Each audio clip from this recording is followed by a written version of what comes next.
Hello students, welcome to O2 exams. मैं हूं सोनम और आज इस वीडियो में हम कंप्लीट करने वाले हैं आरपीएफ कांस्टेबल एसआई नई भर्ती 2024 के लिए जीके जीएस प्रैक्टिस सेट 10 को कंप्लीट करने वाले हैं।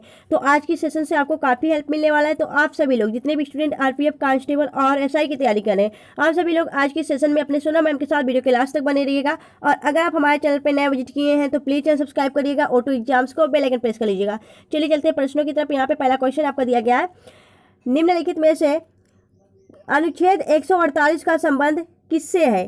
तो याद रखिएगा 148 का जो संबंध है वह नियंत्रक और महालेखा परीक्षक से हो जाता है। वर्तमान में नियंत्रक और महालेखा परीक्षक कौन है? तो गिरीश चंद्र मुर्मू वर्तमान में आपके नियंत्रक एवं महालेखा परीक्षक हैं।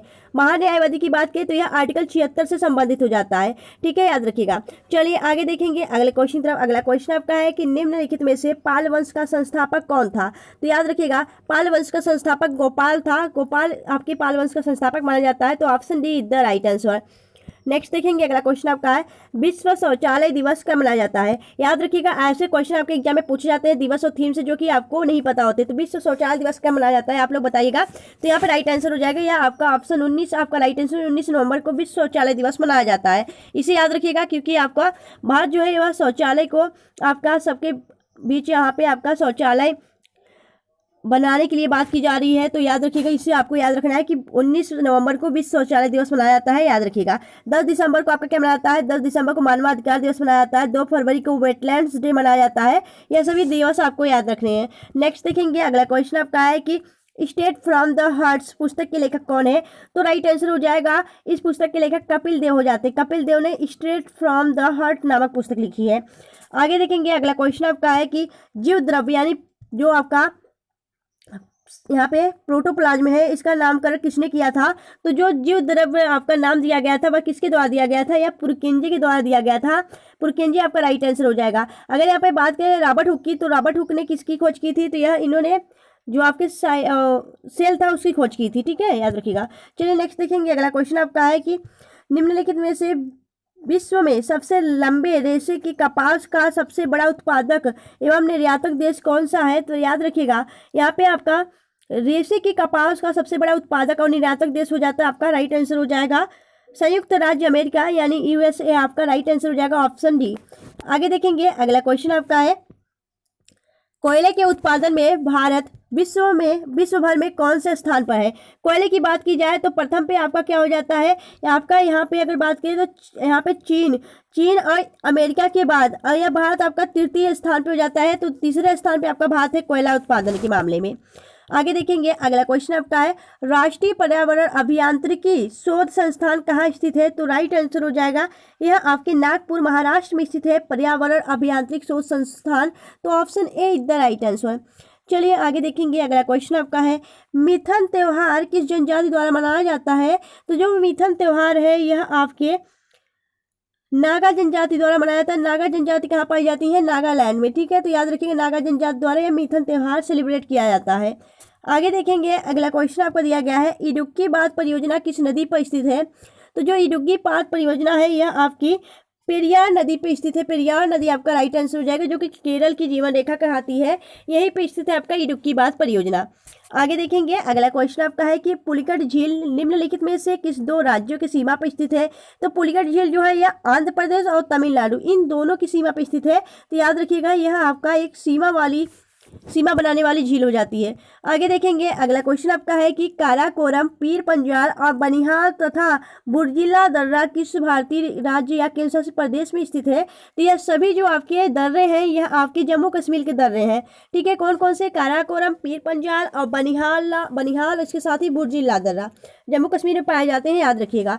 चलिए आगे देखेंगे नेक्स्ट क्वेश्चन की तरफ। अगला क्वेश्चन आपका है, 1 जनवरी 1923 को स्वराज पार्टी की स्थापना किसके द्वारा की गई थी? तो याद रखिएगा 1923 में स्वराज पार्टी की स्थापना किसके द्वारा की गई थी? तो राइट आंसर हो जाएगा मोतीलाल नेहरू और चित्तरंजन दास। यह दो व्यक्तियों के द्वारा आपके 1 जनवरी 1923 को स्वराज पार्टी की स्थापना की गई थी। मोतीलाल नेहरू और चित्तरंजन दास आपको याद रखने हैं। चलिए नेक्स्ट देखेंगे अगला क्वेश्चन आपका है कि चार्ल्स मेटक्रॉफ्ट और महाराजा रणजीत सिंह के मध्य अमृतसर के संधि किस वर्ष हुई थी? तो जो आपका चार्ल्स मेडक्राफ्ट था और महाराजा रणजीत सिंह थे, इनके मध्य आपका एक अमृतसर की संधि हुई थी, वह किस वर्ष हुई थी? तो यह आपने बताना है। तो राइट आंसर हो जाएगा ऑप्शन ए 1809 ईस्वी में इन दोनों के बीच संधि हुई थी, ठीक है, जिसे आपका अमृतसर संधि कहा गया। नेक्स्ट देखेंगे अगले क्वेश्चन की तरफ। अगला क्वेश्चन आपका है, घाना पक्षी विहार अभ्यारण्य किस राज्य में स्थित है? तो राइट आंसर हो जाएगा यह आपका उत्तर प्रदेश, सॉरी नहीं, यहाँ पे आपका राजस्थान होगा। राजस्थान में स्थित है आपका घाना पक्षी विहार अभ्यारण्य।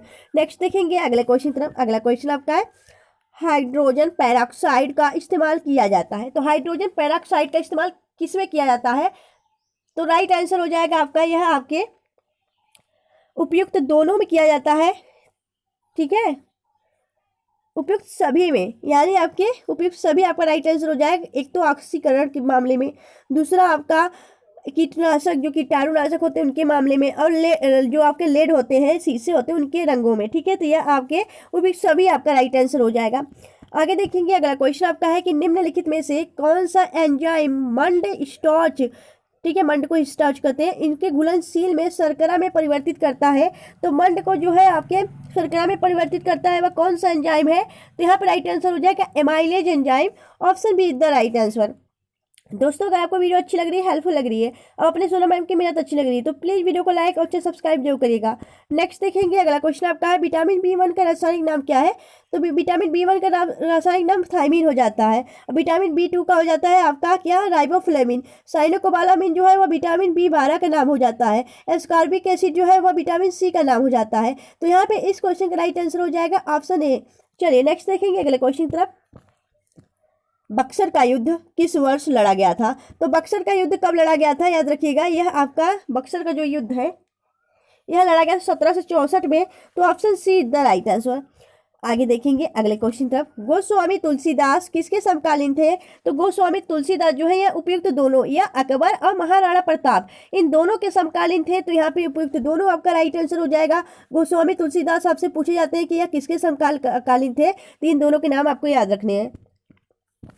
अगला क्वेश्चन आपको दिया गया, भारतीय संविधान के संदर्भ में निम्नलिखित में से कौन सा अनुच्छेद अपने नागरिकों को धर्म की स्वतंत्रता से संबंधित अधिकार या गारंटी देता है? तो याद रखिएगा, जो धर्म की स्वतंत्रता देता है वह आपका अनुच्छेद अनुच्छेद 25 के अंतर्गत देता है। समानता का अधिकार आपका 14 देता है, ठीक है। और अगर 32 की बात करें तो संवैधानिक विचारों का अधिकार संवैधानिक उपचारों का हो जाता है। अगर बात करें आर्टिकल 32 को ही आपके भीमराव अम्बेडकर द्वारा इन्हें क्या कहा गया था?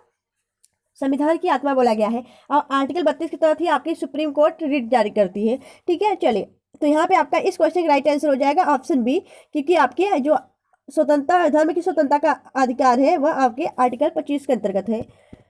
आगे देखेंगे अगला क्वेश्चन आपका है, निम्नलिखित में से किस केंद्र शासित प्रदेश या फिर भारत में आंशिक राज्य का दर्जा दिया गया है? तो याद रखिएगा, ऐसा कौन सा केंद्र शासित प्रदेश है जिसे भारत में आंशिक राज्य का दर्जा उसे प्रदान किया गया है? तो यह आपने बताना है। तो राइट आंसर हो जाएगा, यह हो जाएगा आपका पांडुचेरी। तो पांडुचेरी आपका राइट आंसर हो जाएगा, ठीक है। चलिए आगे देखेंगे अगले क्वेश्चन की तरफ।